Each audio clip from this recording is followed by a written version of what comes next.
பாருங்கள் சூப்பரான தக்காளி பிரியாணி ரெடி ஆயிடுச்சு. Thank you my dear son. நல்லா இருக்குல்ல பார்க்குறதுக்கு. காலையில் டீ குடிக்க போகிறேன். இன்றைக்கி தக்காளி சாதம் பண்ண போகிறேன். அதுக்கு தேவையான அளவு எண்ணெய் ஊற்ற போகிறேன்.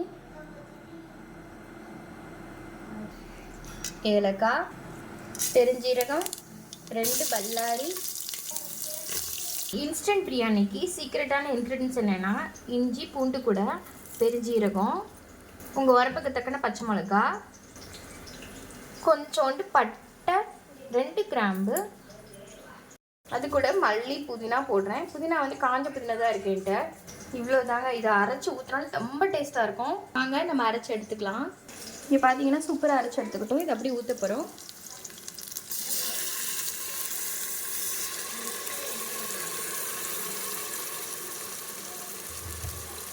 இதில் பார்த்தீங்கன்னா எண்ணெய் பிரிஞ்ச வர வரைக்கும் வெயிட் பண்ணணும். கொஞ்சம் எண்ணெய் பிரிஞ்ச வரைக்கும் வெயிட் பண்ணணும்.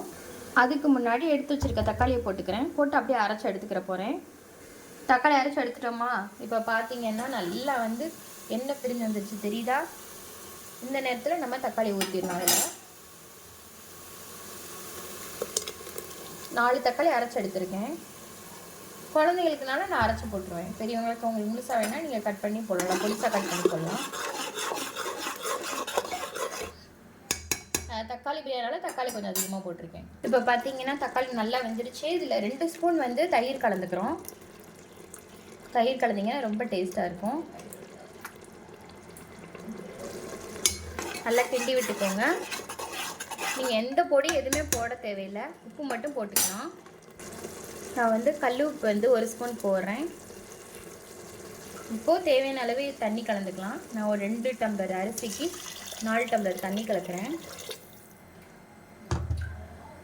இதில் அப்படியே அரிசியை போட்டு மூடி வச்சிட்டோன்னா அவ்வளோதாங்க. இங்கே பாருங்கள், அரிசியை போட்டோம். மேலாக்கில் மல்லியோ புதினாவோ தூவி விட்டுருங்க, இன்னும் அழகாக இருக்கும். அவ்வளோதான். 3-4 விசில் வந்து இறக்கிட்டிங்கன்னா சூப்பராகிடும். அவ்வளோதான். எந்த பிரியாணி மசாலாவும் கலக்காமல் வீட்டிலே ஈஸியாக இன்ஸ்டண்ட்டாக பண்ணிடலாம். அது ஒரு தடவை ட்ரை பண்ணி பாருங்கள், ரொம்ப டேஸ்ட்டாக இருக்கும். நீங்கள் தக்காளி பிரியாணிக்கு பதிலாக முட்டை பிரியாணி எதுனாலும் போட்டுக்கலாம். அதிலே முட்டை போட்டுக்கலாம். தக்காளி ஒரு தக்காளி மட்டும் கம்மி பண்ணிவிட்டு இப்போ லைட்டாக உப்பு போட்டு தேவையான உப்பு போட்டு முடி வச்சுருவோம்.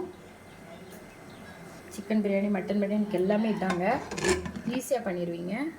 அடுப்பில் வச்சுட்டோமா? அவ்வளோதான். ஒரு 2-3 விசில் வந்தோடனே ஆஃப் பண்ணிவிடுவோம். இப்போ பாருங்கள் ஃப்ரெண்ட்ஸ், நம்ம ரெடி ஆயிடுச்சு. ஓப்பன் பண்ண போகிறோம்.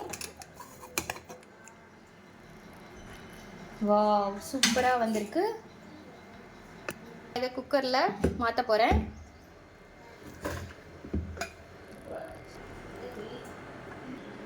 இங்கே பாருங்கள், சூப்பரான டேஸ்டான தக்காளி பிரியாணி ரெடி ஆகிடுச்சு. எதுவும் தேவையில்லை. நான் இப்போ வைக்க போகிறேன். மசாலா வீட்டிலே எல்லாமே பண்ணது தான். இது மாதிரி ஒரு தடவை பண்ணி பாருங்கள், சூப்பராக இருக்குங்க.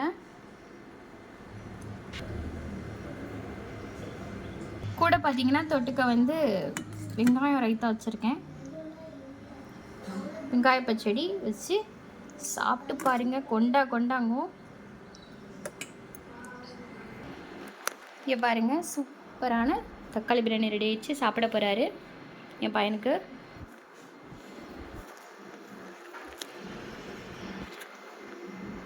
சூடாக இருக்குது. சாப்பிட்டு பார்த்துட்டு நீங்கள். நல்லா இருக்கு. உப்பு நல்லா கரெக்டாக இருக்குது.